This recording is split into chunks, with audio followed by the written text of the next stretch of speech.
If you're looking to buy a home in Raleigh, North Carolina, you can expect to see a median sales price of $425,000.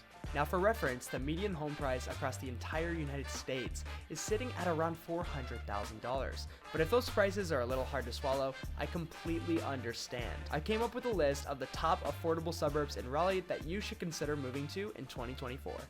Number 1 on our list is Garner. Garner is directly south of downtown Raleigh, and it's about a 5 to 10 minute drive into the heart of Raleigh, which is super convenient. It's also still only 15 to 20 minutes away from the airport and the Research Triangle Park, which is a major business research hub in the Raleigh area. Here, the median home price is $420,000, so just shy of that median sales price in the Raleigh area. What I like about Garner is not only is it really close to downtown if you work in the city or you just want to be close to the nightlife, but I also know as a real estate agent that there's a lot of homes in Garner that are on the older side that you can get at a deep discount. It's very common to see townhomes in the 2s to 3s and used single family houses in the 3s. While there's not a lot of new construction homes, there are some, and if you're okay with an older home that maybe needs a little bit of updating, Garner is definitely somewhere that you should check out.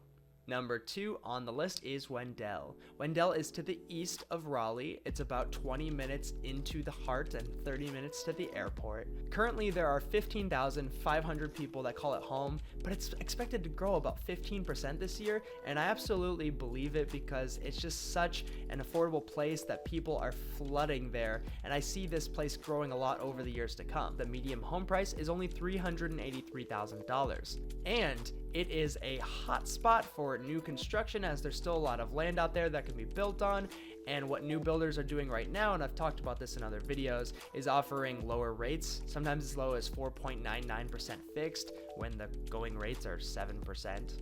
It starts to make you wonder, man, what's going on in Wendell? Number 3 is Youngsville, North Carolina, with an average home price of $365,000. Youngsville is a small but growing suburb located just north of Wake Forest, so that's northeast of Raleigh. This is very similar to Wendell in that it's about 30 minutes from downtown, 30 minutes from the airport, and there's so much land that they're just building new community after new community after new community up there, super affordably.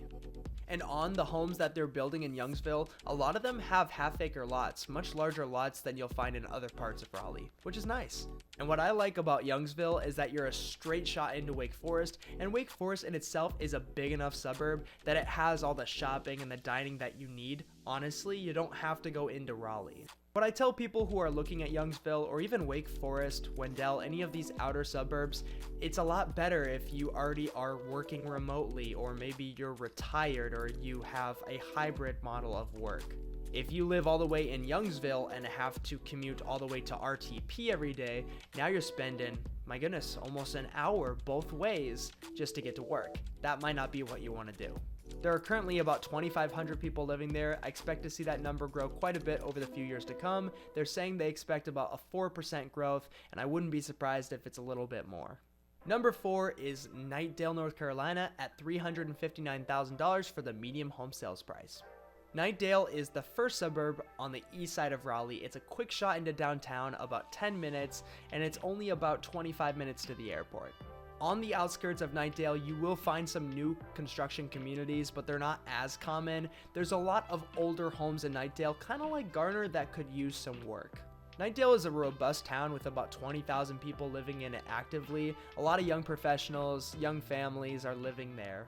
It definitely has a diverse range of housing options and prices. The average is, again, $359,000, but you can find plenty of houses in the lower 3s. Being close to Raleigh, you're still having access to all the fun things that you want to do. And Knightdale is large enough with about 20,000 people that there's plenty of parks and restaurants to go to, so it kind of makes it feel more like home.